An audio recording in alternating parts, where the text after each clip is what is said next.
পরে আমরা সেই তিথিটিকে পেয়েছি।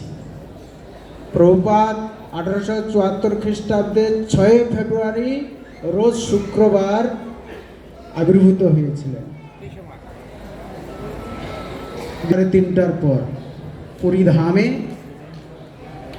মন্দিরের সন্নিকটে নারায়ণ ছত্রার সংলগ্ন ঠাকুর ভক্তি বিনোদ মহাশয়ের হরিকীর্তন মুখরিত বাসভবনে ভগবতী মাতার গর্ভকে কেন্দ্র করে অষ্টম সন্তান রূপে দ্বিতীয়বার জন্মগ্রহণ করেছে।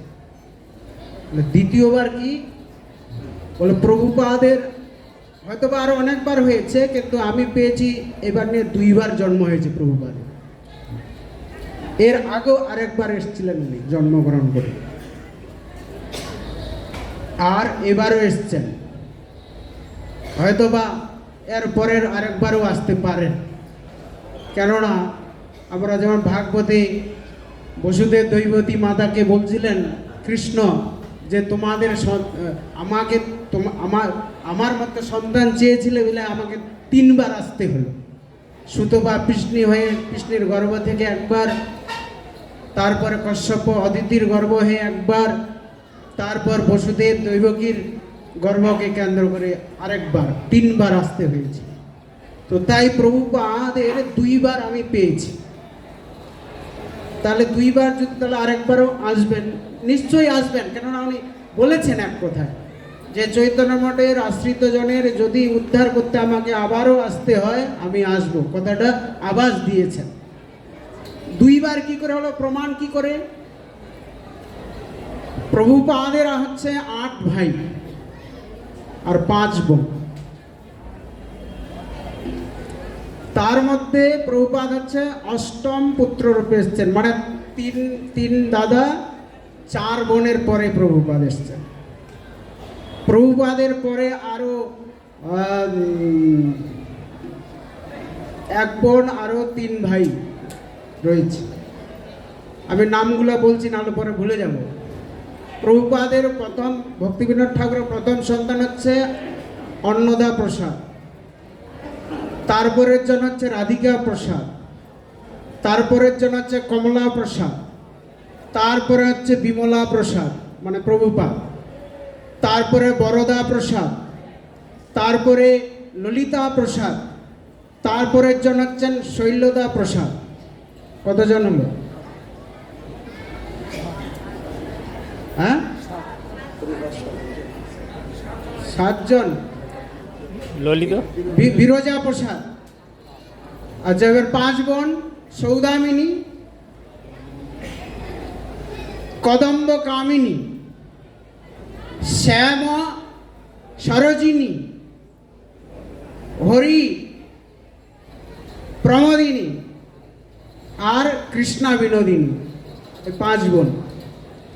তো প্রভুপাদ যে এইবার নিয়ে দ্বিতীয় জন্ম তার উদাহরণ আমরা ওখানেই পাই। প্রভুপাদের অগ্রজ কমলা প্রসাদ,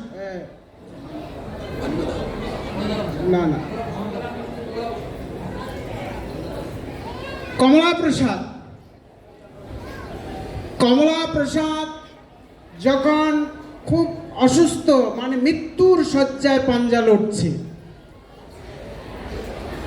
মরেও না কিন্তু মৃত্যুর সাথে পাঞ্জা যখন লড়ছে, অন্নদা প্রসাদ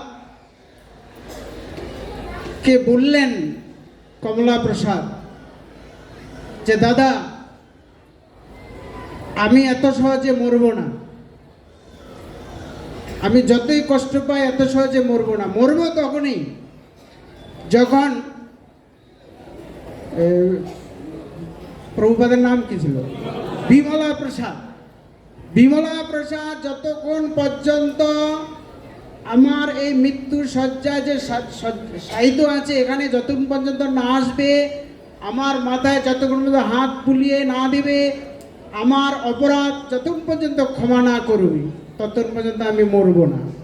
তো বলে যে তোমার কি অপরাধ করেছ যে বিমলা প্রসাদের কাছে তো বিমলা প্রসাদ তোমাকে ক্ষমা করবে? তখন কমলা প্রসাদ বলেছিলেন যে আমি পূর্বজন্মে এই বিমলা প্রসাদের চরণে আমি অপরাধ করেছি।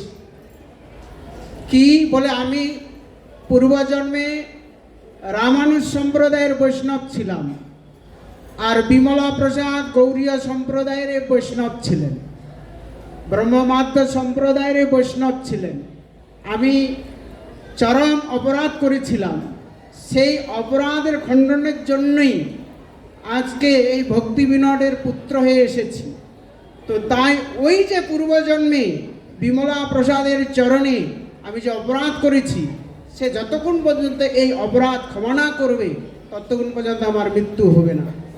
অন্নদা প্রসাদ বলেছিলেন যে তুমি যে পূর্বজন্মে অপরাধ করেছিলে, তুমি যে রামানুজ সম্প্রদায়ের ছিলে বৈষ্ণব, তার প্রমাণ কি? বলে যখনই বিমলা প্রসাদ আমাকে ক্ষমা করবে তখনই দেখবে যে আমার এই কপালে রামানুজের তিলক চিহ্নিত দর্শন করতে পারবে। তাইলে কমলা প্রসাদের কথা প্রসঙ্গে প্রভুপাদ আগের জন্ম এসছিলেন, এ জন্ম এসছেন, তা দুই জন্ম, তো আরেক জন্ম তো আসবে, তা তো অবশ্যই। এই হচ্ছে এক তত্ত্ব। আর আরেকটি সুখবর, এই যে আগামী দোল পরিক্রমা আসছে, 1894 সালে এই সুযোগটা হয়েছিল, আর এইবার সেই সুযোগটা আসছে। সুযোগটা কি? এই যে আমাদের বিগ্রহ দেখবেন, মাঝখানের যে বেদিটি আছে, গৌরাঙ্গ মহাপ্রভু, লক্ষ্মীপ্রিয়া, বিষ্ণুপ্রিয়া, 1894 খ্রিস্টাব্দে ভক্তিবিনোদ ঠাকুর মহাশয় এই বিগ্রহ প্রতিষ্ঠা করেছিলেন। 1894 খ্রিস্টাব্দের